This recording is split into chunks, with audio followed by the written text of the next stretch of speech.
Hey everybody, this is Victor and welcome back to the channel. We're going to explore in this video the Ioniq 5 app experience, and we'll do a little comparison with the Tesla app experience, and we'll specifically look at the Electrify America app, the Bluelink app, the digital key app, as well as the NFC key card. So for those of you considering a jump from a Tesla to an Ioniq 5, or just those of you curious about the whole app experience, I hope this video helps. Here's a quick look at the Electrify America app. You get 2 years of free charging included, so this is the primary app you'll be using for charging purposes. You can use it to locate chargers nearby. It'll show you how many chargers, how many are in use, also the speeds that those chargers are putting out.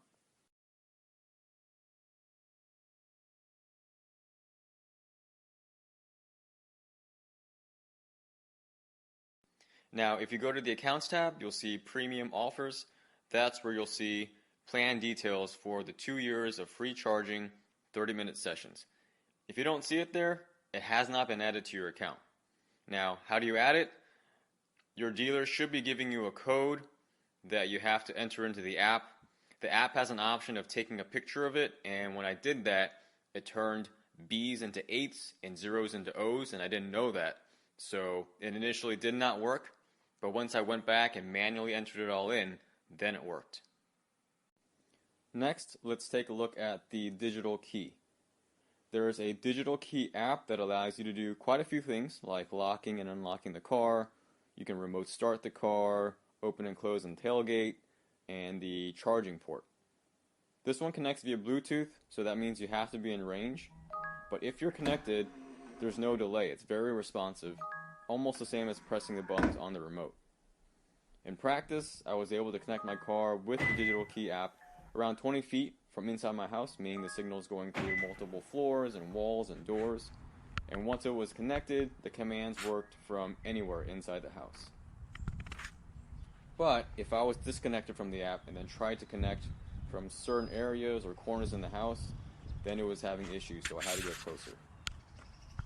In this clip, I was curious how long the range was.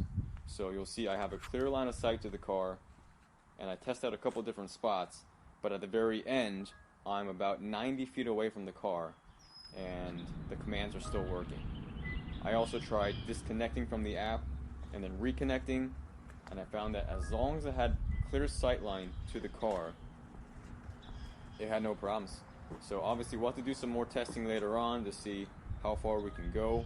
But at least with clear sight lines, I've tested it up to 90 feet and it's still working. If you don't have a clear sight line, eventually the app will not be able to connect and the commands won't go through. So I would say personally I prefer the digital key app interface. I think the layout is simpler and easier to use. But if the car is parked too far from the house with blocked sight lines, then I think the Bluelink app is going to be the primary app you're using. And that's kind of the case for me, depending on where I am in the house. For the trunk release in the app, to open the trunk you have to hold it for about 2 seconds, but then to close it you actually have to hold it down until the trunk is closed.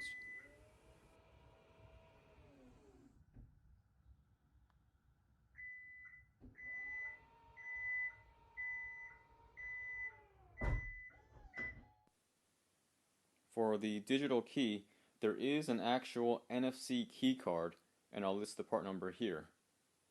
This did not come with the car. I paid about $25 and picked it up from the local dealer. I like the idea of having a key card for just in case purposes. You still need to do a pairing setup process through the infotainment system before it will work. But as far as how it works, it's definitely not perfect. I don't think it works as well as Tesla's implementation. Maybe it's the door handle sensor, maybe it's something else. But sometimes it takes a few tries to unlock or lock. And as far as starting the car, you're supposed to put it in the wireless charging pad for the car to read it. And that seems to work fine. Then you follow a typical startup routine and you start the car. Just make sure you have the key card set up. The last feature with digital key is actually using the phone as the key. And in terms of locking, unlocking, and starting the car, it works just like the key card. The door handle sensor has to be able to read it, and for me, that did not work with the phone case on, that did not work if the screen was off, and that did not work if the phone was locked. It would work if the phone was unlocked, screen was on, and without a phone case. You also do not need to be in the digital key app. For example, I have the EA charging app open. But similar to the key card, it felt like the door handle sensor just didn't always pick it up, or it would take a couple tries.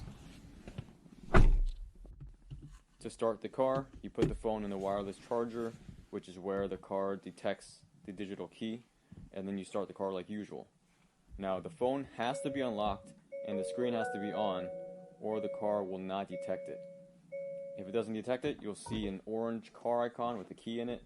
That'll appear on the bottom left, and then it'll start blinking on and off. You'll eventually get some notifications on the gauge cluster screen as well. If the car does detect the key, you'll get that same orange car icon with the key, but it'll stay on, and then the car will start like normal. You can actually put the car into accessory mode, which means hitting the start-stop button once, but without the foot on the brake. If you follow the proper steps, the car will detect the digital key from your phone, and at this point you can actually take your phone out from the pad, and the car will still start. So for me personally, the idea of having to carry my phone around caseless, making sure it's unlocked, making sure the screen is on, and then putting it into a specific spot actually makes the getting in and startup process slower. At that point, I feel like it's the same amount of steps as pulling out a traditional key, sticking it into the ignition, and turning it. So for me, I don't think this is a feature I'll be using for those reasons. But if you don't want to carry the remote around, digital keys should still work for you. Just be aware that the door handle sensitivity could be an issue. And now we move on to Hyundai's Bluelink app. The way this one works is it sends the signal from your phone to Hyundai's servers, and then it gets sent back from the servers to your car. So you will notice oftentimes there's a bit of a lag. You'll notice the loading circle pop up a couple times here and there. So that's something you have to deal with.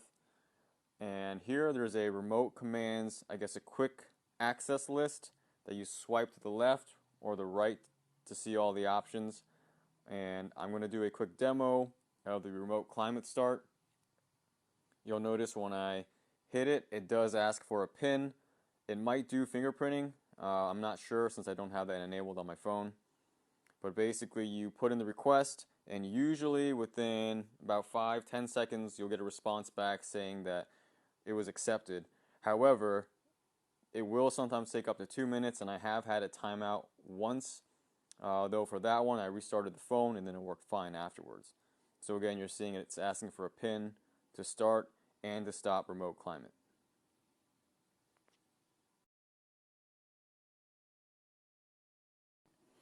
Then here's a look at the charge management screen. You can set how high you want to allow the car to charge up to, or how low. You do the same thing in the car, but it's nice that they have it here in the app. There's also a scheduling tab. This one's cool because it allows you to schedule the charging based on your departure time. So you plug in the car, and basically it'll figure out when and how much to charge. Then on the same scheduling page, there's also activate climate on remote start options. You can set the temperature, set the defroster, and at the very bottom there is a off-peak efficiency setting, which is nice because you can set what times you want the car to charge based on your utility rates.